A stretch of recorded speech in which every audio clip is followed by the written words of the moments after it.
Welcome to another episode of the Helpdesk hosted by Integris.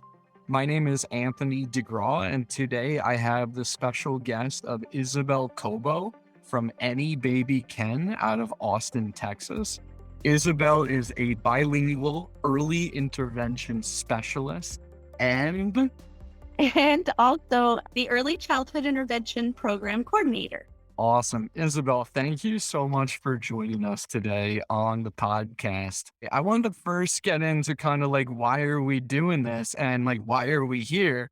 And the answer is one, we've partnered with Any Baby Can for a few years now, and we have shared values across both of our organizations, specifically the value of people first and do the right thing. We approach it from empower people through technology, whether that's our own employees or that's the customers and end users that we support so they can do their missions. And maybe you can touch on a little bit of an intro to Any Baby Can and that shared alignment that we all have.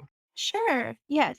So, Any Baby Can is a nonprofit organization, and we work on strengthening families and empowering families to help them succeed. And so we work with the whole family, not just the child individually. We provide access to parent education, to family support services. There's a whole bunch of different ways that we can help impact that family because we strongly believe that even if you aren't a parent, you have been a part of a family.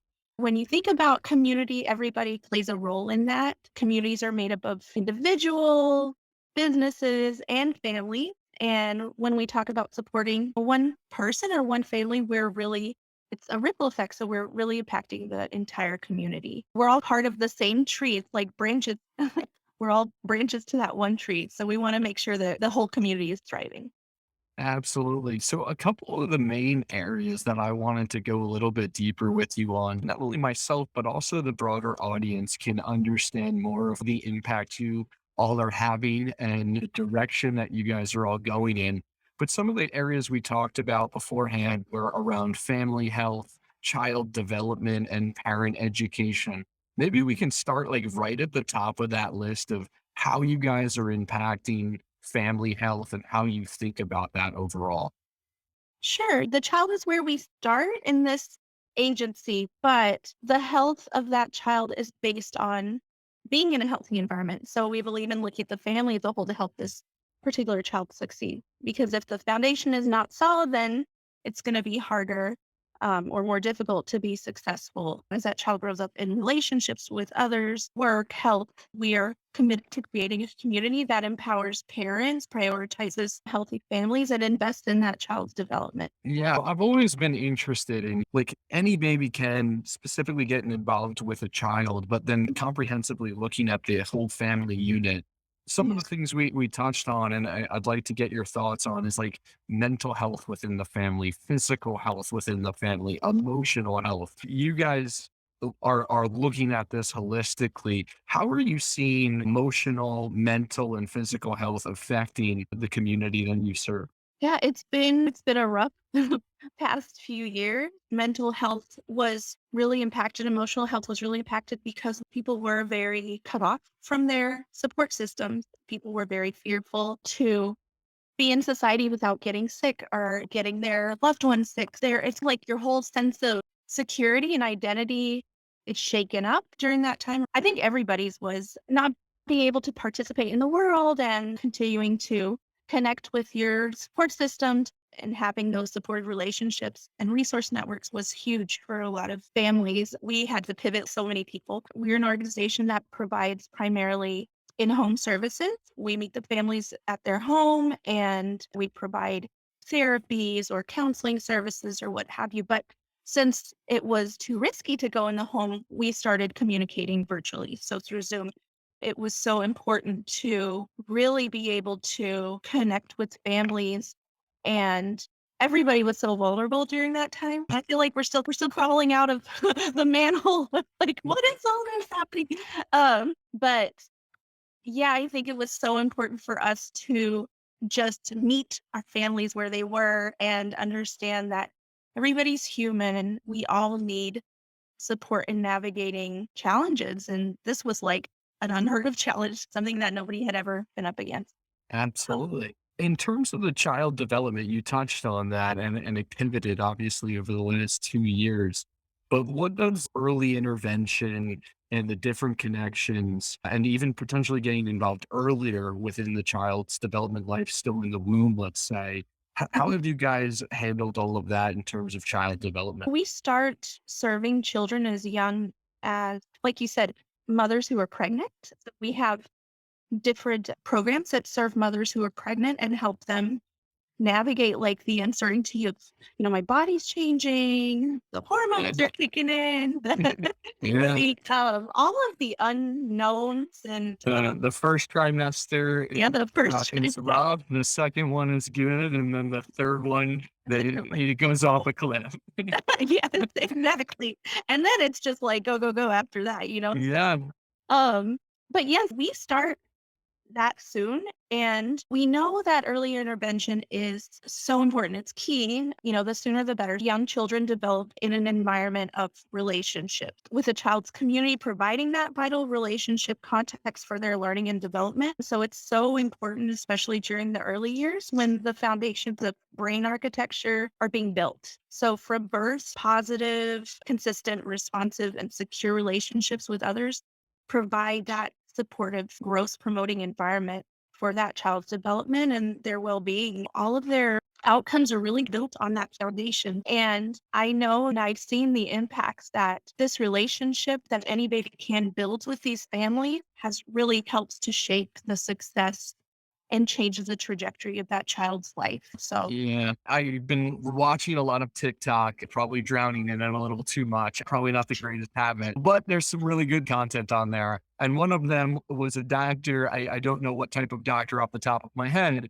but he was mentioning specifically, you really only have a child for 4 years. And I think what he meant by that was the first 4 years of a child's life and the development that happens, the environment they're in, what they see and hear, they're really soaking a lot of that stuff in. And even as a parent myself, I have a 7-year-old boy and a 4-year-old girl. When I saw that video, especially my daughter being 4, I was like, oh my goodness, what did I get wrong? Or what should I have been doing? Right. And I think my wife and I provided a pretty stable, comfortable, healthy environment. But I wanted to get your opinion on that as somebody that's in the field, actively working on this stuff for new parents or even for the programs you put forward. What, in your opinion, is critical within those first 4 years of life for that child? yes, parenting is a really hard challenge for everybody. And the one common thread that we see is that parents want to give their child a life better than what they had. Even if they had a good life, becoming a parent changes your life. You're forced to change all areas of your life, and it forces you to reevaluate your own experiences and see them newly through the eyes of your own child. You're going to have to navigate a lot of different obstacles. There's this misconception that as a parent, you're supposed to have it all figured out. But obviously, that's not true. Seek out your support.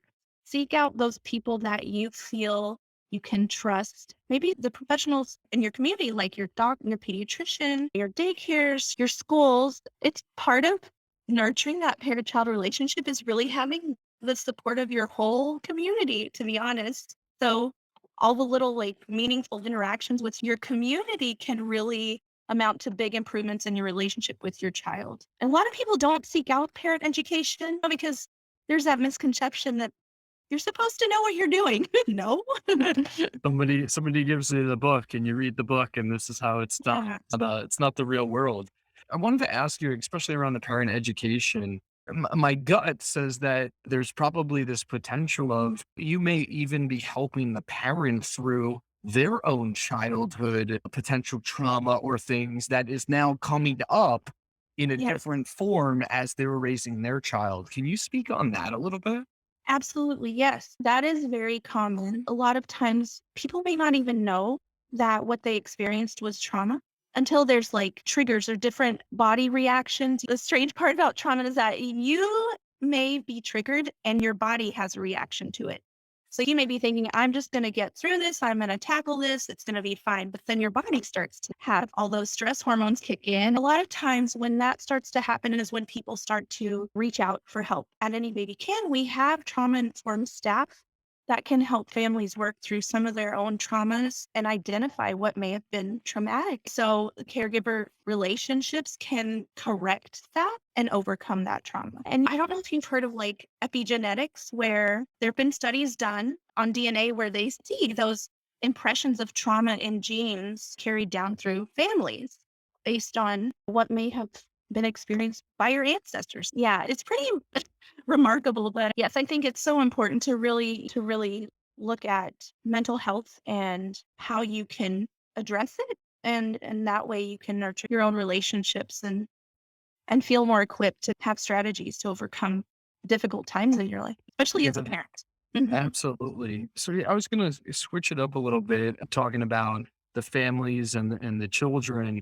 And you mentioned a few times in the intro about community. Clearly, there's a focus on the overall community impact of you all executing on your mission. Can you go a little bit further on that for us? Sure. We're constantly trying to find ways with other agencies how we can empower families in our community through whatever hardships they may be facing. So recently, I don't know if you may have heard of the formula shortage going on. So that's recently Any Baby Can partnered with El Buen Samaritano to try to help get some formula to the families that we serve. Okay. And I know it's been such a stressful thing for so many families. I can't even it's hard to imagine. If you have an infant who needs formula and you're not able to find it, that's a huge obstacle. Another thing that we did during the pandemic, when there was a lot of food insecurity and also when people's supports were cut off. So children were at home and they weren't able to connect with friends and stuff. So Any Baby Can was able to partner to get food boxes delivered to families, or they could come pick them up. And we also partnered with El Buen Samaritano. They're a fantastic organization in our community as well. Awesome. Yeah, I can mention others if you want. Yeah, let's do it. Yeah, We'll sure. link to all of them in the show notes to give them all some credit here. Okay, yes. Uh, Also, another wonderful resource that we work with is the Developmental and Behavioral Pediatrics group at Okay. Dell Children. So we do have a lot of children that we see who come in with red flags for autism, and parents don't know what to do. Hey, my child is not developing. Typically, I've never experienced this before with my other child. How do I address this? Where do I turn? So, one of the developmental pediatricians, actually, not their whole group, has a partnership with our early childhood intervention program to give priority to the children that come in that we see that need to be referred so that they can access whatever therapies and resources that they need to. That's awesome. So for the audience listening, whether it's themselves or it's somebody that they know, what are some of the common triggering events that happen that cause folks to reach out to all of you? What should people be aware of if these types of things are happening? This is when any baby can and or their partners can really make a difference.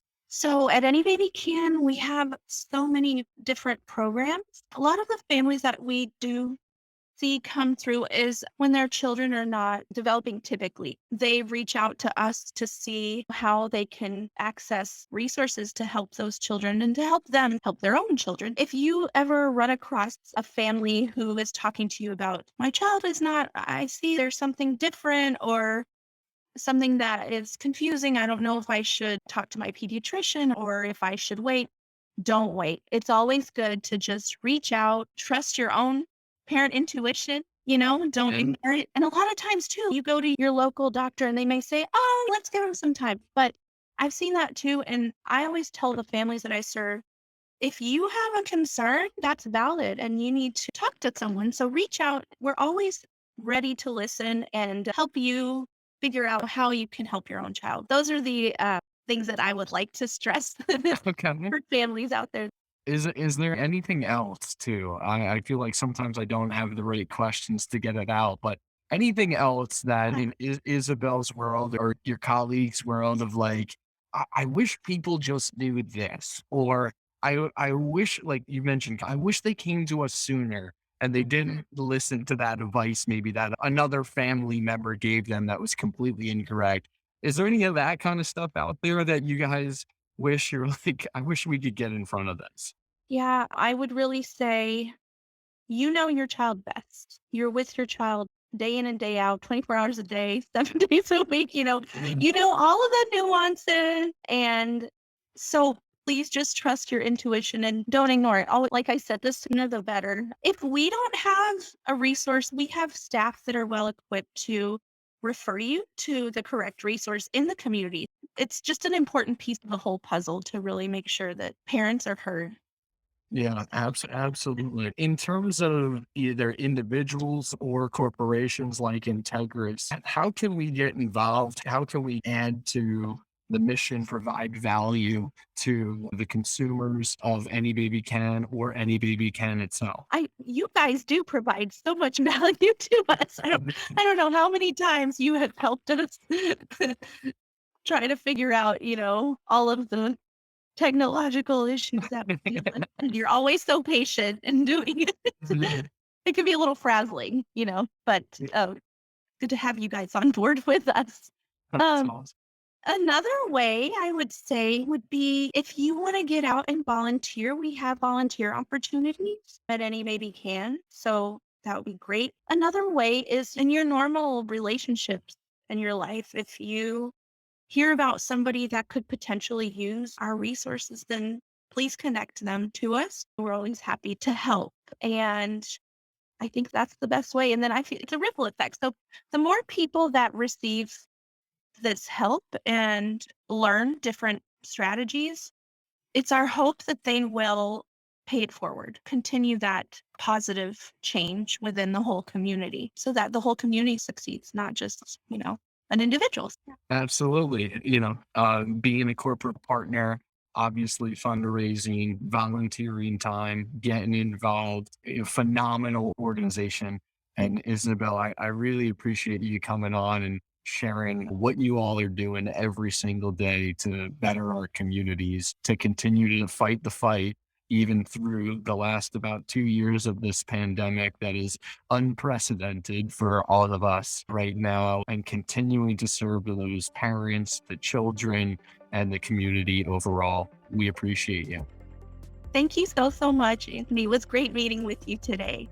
Absolutely. Have a great day, Isabel. Thank you for coming on. Of course. Bye.